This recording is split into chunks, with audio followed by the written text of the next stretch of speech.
Um, Thanks so much for coming. This is our workshop on navigating divorce. Oh, of course it did this. My name is Allison Blum. I'm a licensed marriage and family therapist at Lenape Valley Foundation. And with me here today is Alex Patterson. Hello. She's also a licensed marriage and family therapist. This workshop is going to be recorded and then it will be available to watch on our website if you want to come back and watch it again at some point. So we always like to start our workshops with this slide. It just gives everybody kind of an idea as far as like for us as therapists, what we have to abide by legally. So if you have a child in treatment or you are considering bringing your child to treatment, it's just good information to have. In the state of Pennsylvania, the age of consent for mental health is 14. So what that means is that the child, if the child's 14 or older, they can consent to their own mental health treatment. It means that they can sign their own treatment documents, their treatment plans, their safety plans, and also releases of information. So they determine what information is released to who. If they're 13 or younger, this is still done by their caregiver. We will explore this a little bit later too when we talk about custody, because that also plays a part in this if the child's 13 or younger. There are times where if the kid is 14 and they want treatment and their parent does not want treatment for them, the consent of the child does supersede that of the parent and vice versa. So if the parent would like the child to be in treatment and they're 14 or older and the 14-year-old is saying they don't want treatment, the consent of the parent or caregiver supersedes that of the child. There are some times in therapy where we have to break confidentiality, but for the most part, like all of the information that's shared in therapy is confidential. The only times we do have to break confidentiality is if there is abuse or if the individual is a danger to themselves or others. So I'm going to discuss divorce as a loss and the 5 stages of grief. We decided we want to talk about the stages of grief as these are common feelings that come out with a loss, and divorce is a loss for the parents, a loss for the children. It's a huge transition. A lot of different feelings can come up. So the 5 stages of grief include denial, anger, bargaining, depression, and acceptance. Certainly more feelings can come up, and these stages do not happen in any specific order. But some signs of denial might be denying that the situation is happening, denying that their parents are divorcing, denying that the situation is happening, denying that a parent is moving out. This is a very common emotion that comes up. The best way to handle it is just validate and continue to show support for your child. Anger is a really common feeling that comes up with a loss. So this could be an outburst or some behavioral struggles or concerns that come up, also very common. Same with bargaining. This could look like, if I would have listened more, would you guys have stayed together? If I do this, can dad move back in? If I do this, can mom move back in? Or trying to bargain to make sure the situation does not happen. Again, very common. Important to remind the child it's not their fault. Depression, sadness obviously can come up with such a loss. So it's just important again to validate, and Allison and I will get into this further and how you can support your child during this difficult time. Eventually with the right support, acceptance will come. It just takes time and patience and validation and sympathy while everybody in the family goes through a lot of these emotions. So we wanted to ask everybody, what are some of the feelings you experience when there is a loss? So you can feel free to unmute yourself and share if you'd like, or you can type it in the chat.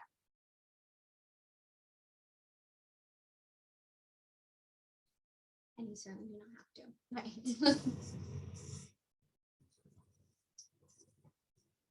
Because I would say probably the biggest one you hear about is, of course, sadness.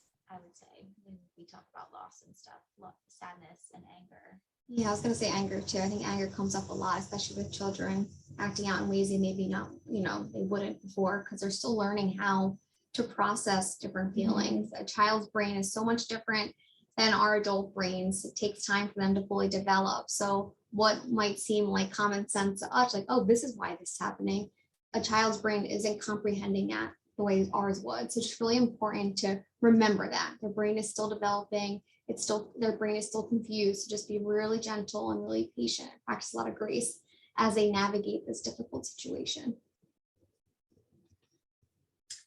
So when a child comes into treatment to see a therapist, and maybe they're coming in because they just experienced a divorce, or the divorce is kind of ongoing, or there's a separation, or maybe they're just symptomatic, and we don't know. We might not think that the divorce is playing as big a role as maybe it is. Sometimes they become sad or angry or anxious, and it's kind of like, okay, well, where's this coming from? Let's get some help. And then it kind of like, we can tease it out a little bit that like there's some family stuff going on that might be leading to some of these emotional struggles. So when they do come, though, we do have to give them a diagnosis, because insurance won't pay for that unless we do that. So what are the common diagnoses that we see when kids come in for treatment, oftentimes because of a divorce or a family issue, are depression, anxiety, and adjustment disorder. So on this slide, there's listed some of the symptoms of depression.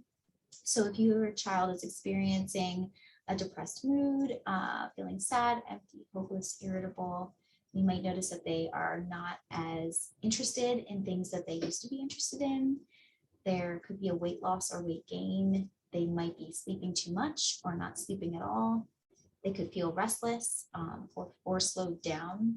There might be fatigue or loss of energy, feelings of worthlessness or excessive inappropriate guilt, difficulty concentrating and indecisiveness, and also recurrent thoughts of death, suicidal ideation, a plan for committing suicide, or a suicide attempt.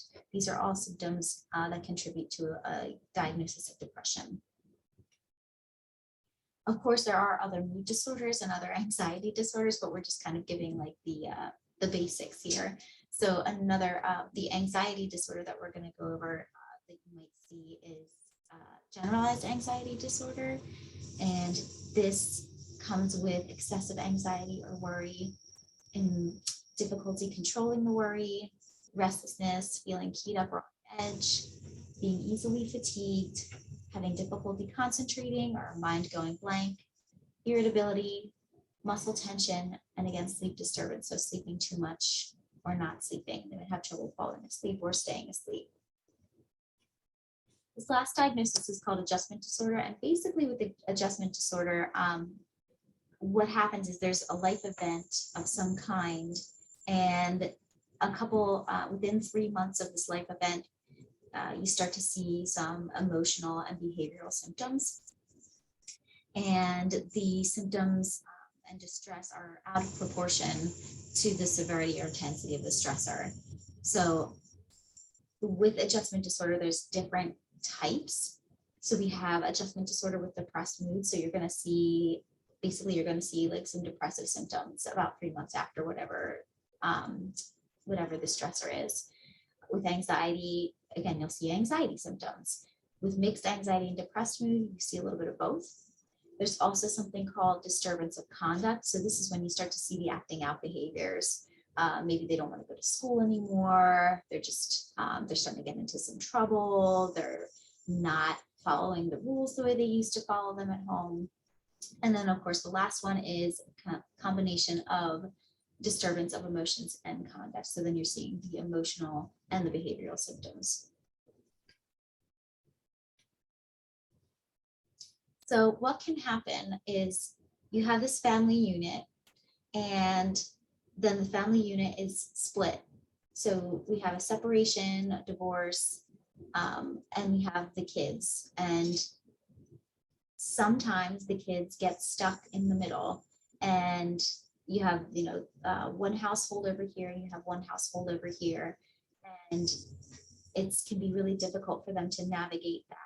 and they really need help from their caregivers in order to do that, because they're not, if this is so new, and it's really difficult for them, and it's really difficult for the caregivers as well, because they're going through this. This is a really emotional time, and it's just important to keep in mind that these kids, they could go both ways, and they do. So one of the terms that we learn in school, actually in family therapy school, is called split loyalties. And what this means is that we innately have a loyalty to our biological family, especially our parents. You see it in kids who are adopted, you see it in kids who are in the foster care system, and you see it in kids of divorce. So even if they are primarily residing with one parent, they still have this loyalty to the other parent. So what ends up happening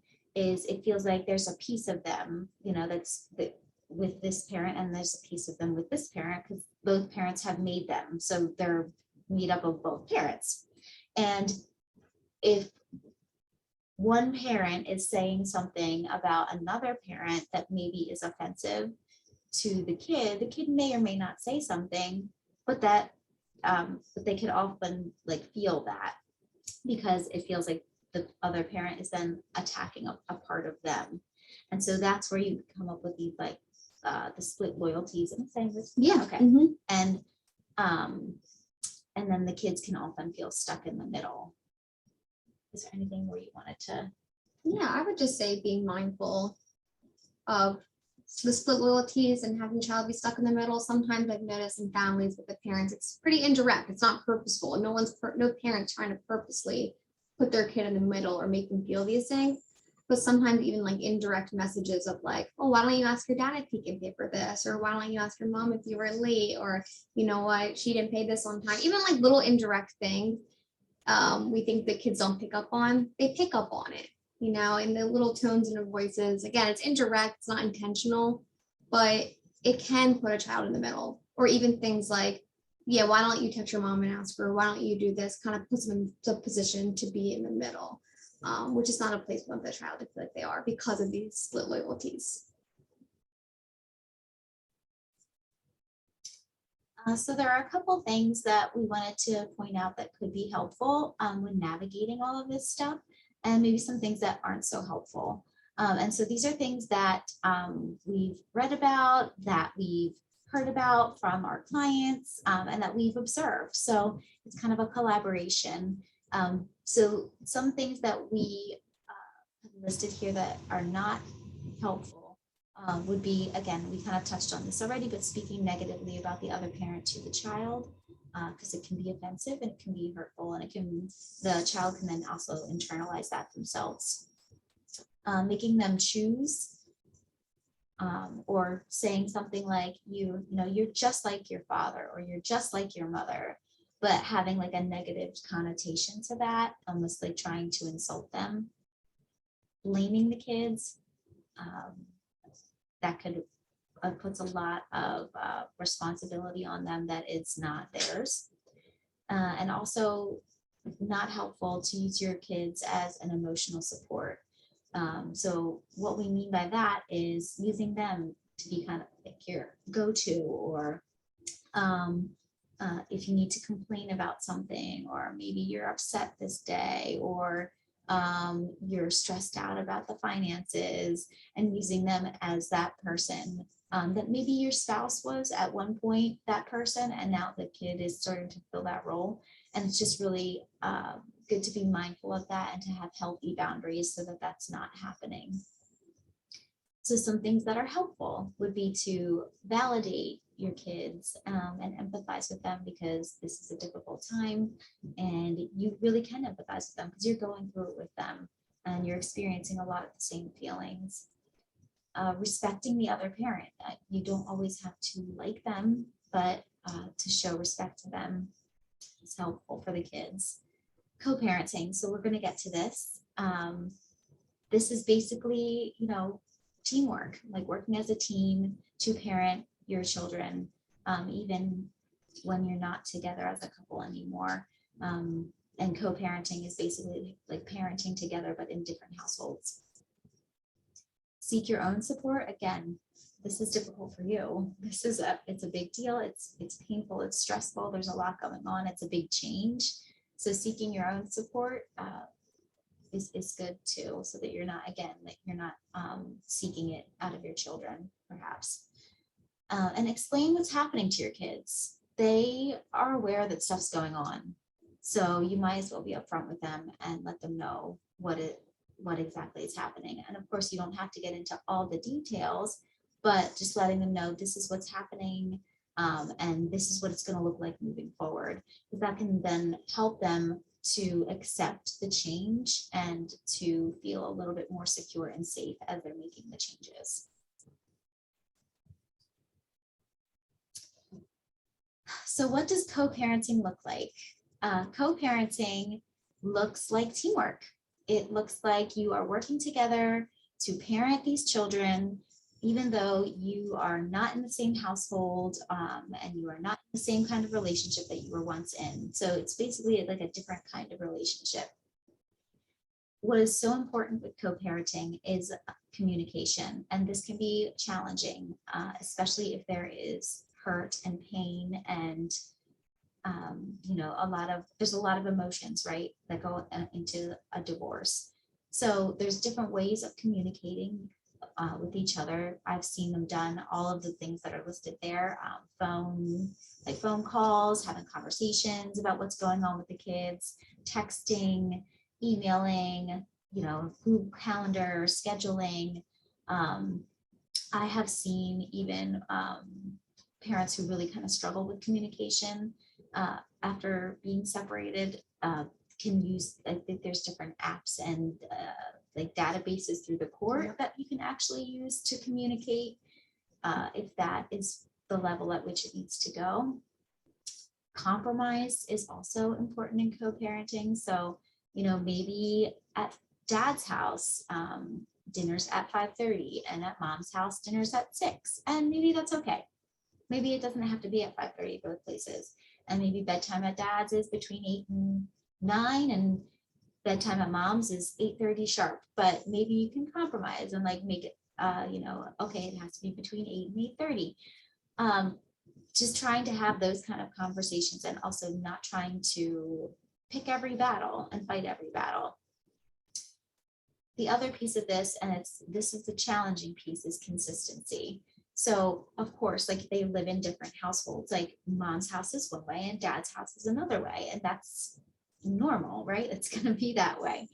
But as much consistency as you guys can have between the households is helpful for the kids. Again, it provides a sense of safety and security, and consistency within your own household. Just making sure that you do have a routine each day. If you have a certain like routine for school days and a certain routine for weekends, and just sticking to the routine that's at your house, again, can provide that like sense of security. And just note too, therapy can help with this. This is not an easy thing to do. So if extra support is needed, there's a lot of therapists out there that can assist in this process. Wanted to touch on custody and treatment, and we're going to kind of reference back to the first slide about consent for this as well.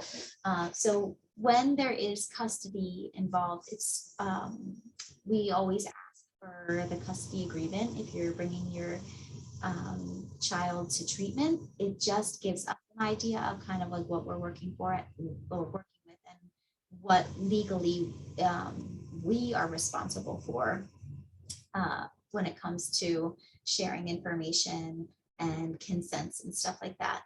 So if there is joint or shared custody, it looks a little different depending on the age of the child. So if the child is 13 or younger and they're coming in for treatment and there is shared custody, we need consent from the biological or legal, I guess you could say, parents, both of them. So if they're 14 or older, we still only need the consent from the kid, even if there's joint or shared custody.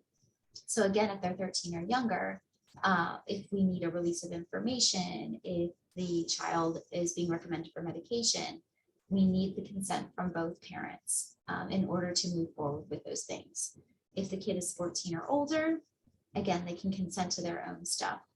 Now, I've run into some pretty hairy situations with 14-year-olds, especially in this, because I've had it happen where there is shared custody. The 14-year-old comes in for treatment. They're being brought by one parent and they don't want the other parent to know they're in treatment.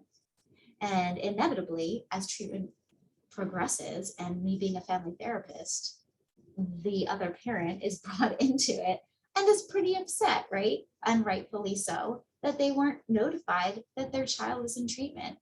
Now, I'll tell you of the situation that I had a parent that was very understanding, upset, but understanding that it was the law and that there was really not much that I could do.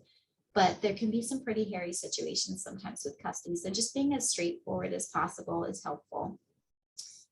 Therapists are not mediators and we're not legal counsel. So we don't know all the ins and outs of your custody agreements and like basically like how this would work in court necessarily. We're not there to help you negotiate your custody agreements. Also, if you need to go to court, not all therapists are expert witnesses, and at Lenape Valley Foundation, for example, we're not. But there are some, like you have to get like credentialed and everything to do that.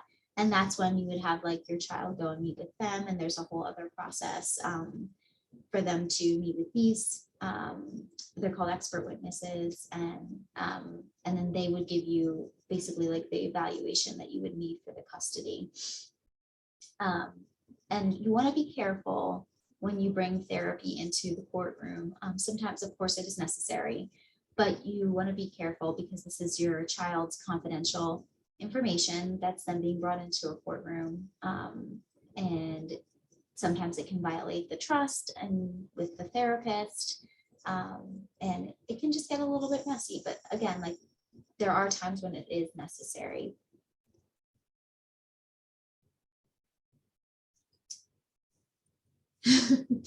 So Alice and I talked to some kids. We asked them some questions just to get some feedback from them, how their caregivers can support them.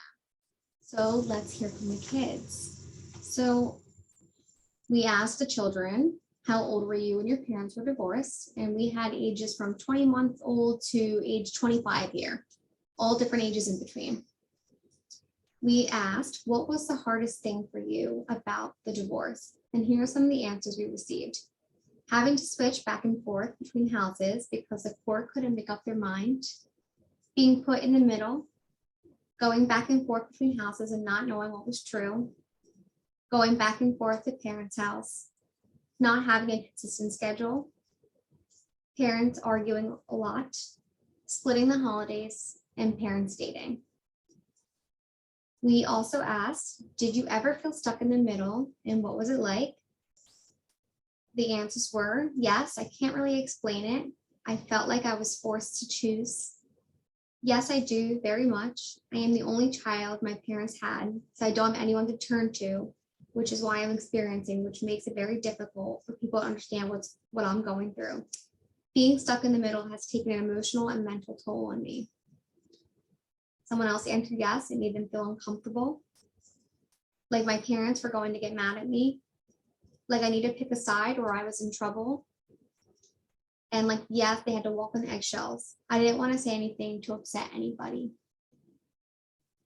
Another question we asked was, what do you think your parents could have done to make it easier for you? The answers were communicated with each other. Really just communicate with each other. They stopped talking on the phone when I went into elementary school and started to email until high school, then completely stopped communicating and told me to tell the other parent what they want to say. If they would communicate with each other, their feelings wouldn't all be put on me.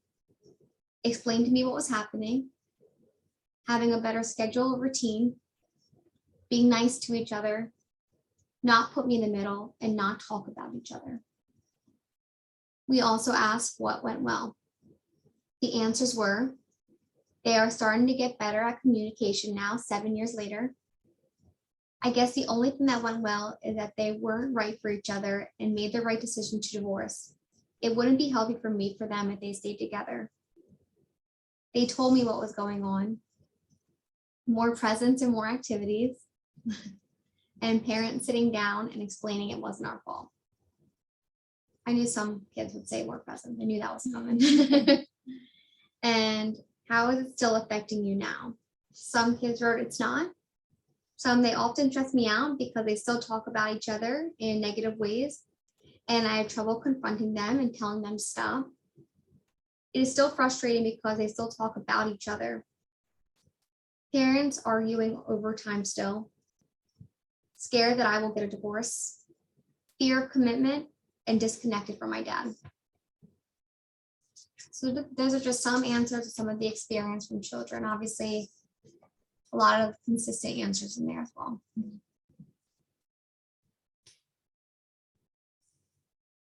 So obviously this is really heavy stuff. It's heavy for the kids and it's heavy for the parents, heavy for anyone involved. So it's so important, especially for kids and the caregivers, to practice self-care.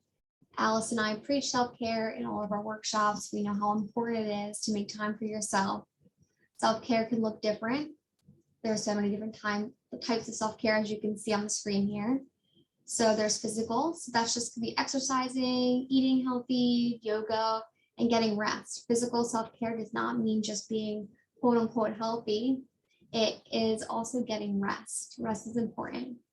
Emotional self-care, so making sure you have your own stress management, maybe that's therapy, speaking kind to yourself, practicing compassion and forgiveness.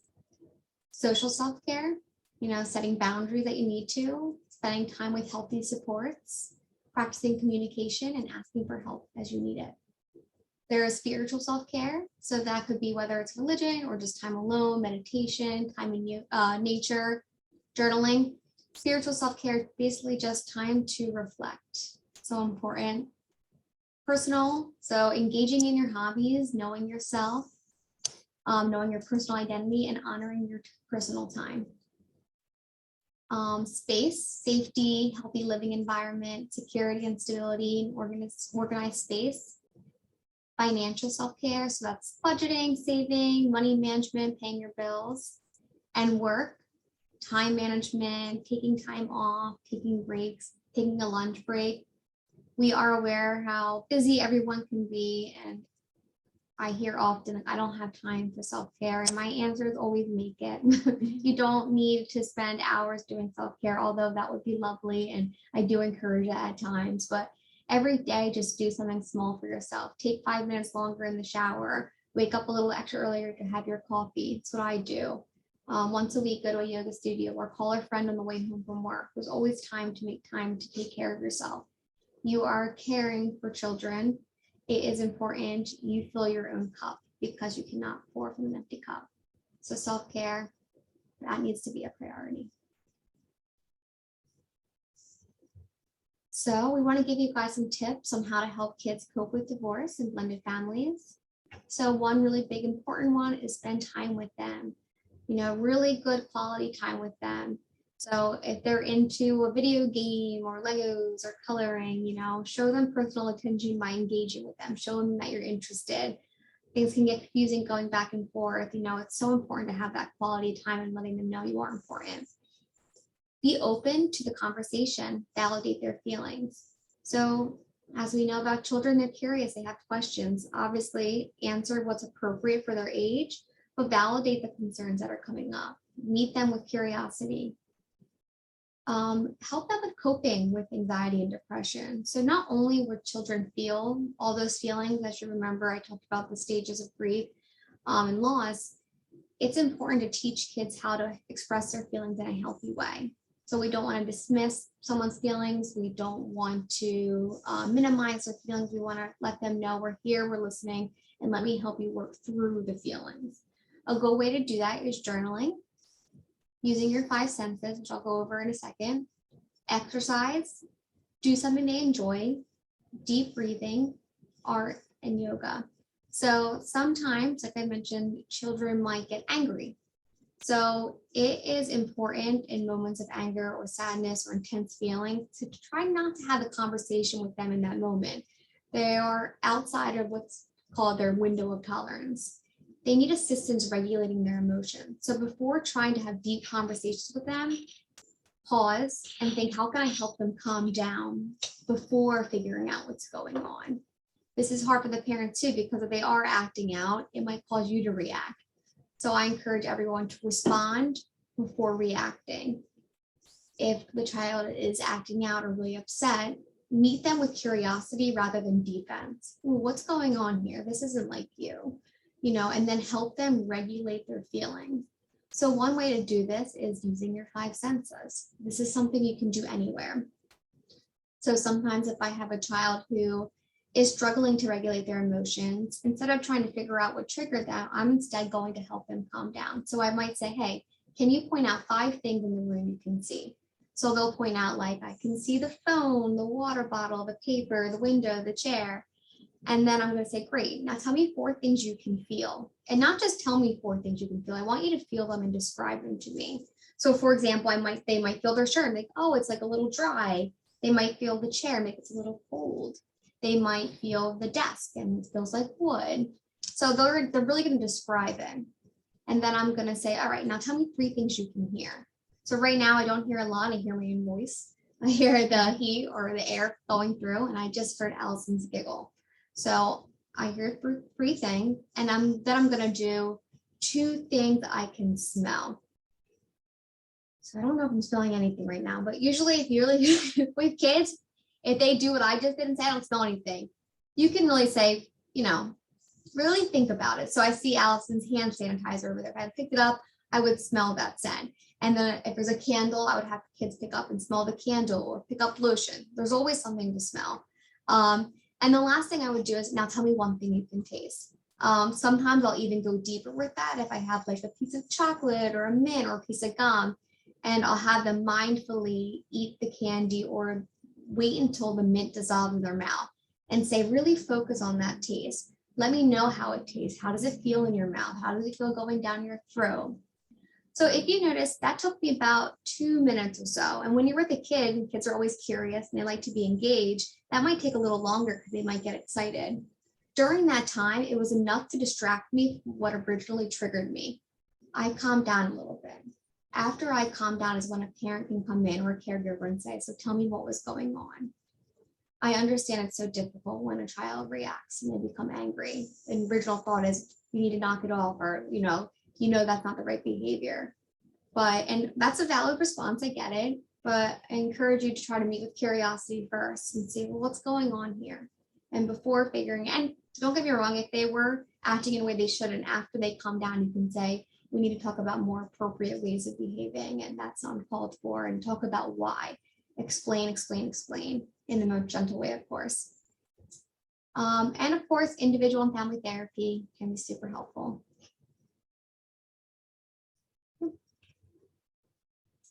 So here we have a list of books on divorce for kids and families. So I'm gonna leave these up if anyone wants to read them or screenshot them, whatever you need to do. Books that can be helpful if you're a reader, and I put on here books that are for children and books for the parents and caregivers too. Does anyone have any questions or comments about anything that we have touched on today? And if you don't feel comfortable sharing, you can always put it in the chat box. Right.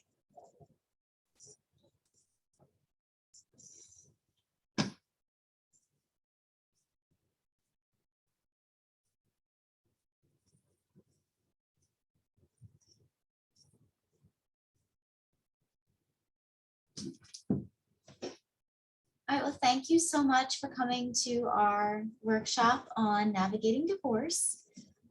If you think of any questions, you can feel free to reach out to Alex or I via email. Also, there are some resources that are available on our website for parents as well. So thank you so much for attending. Yes, thank you so much for having us. Bye.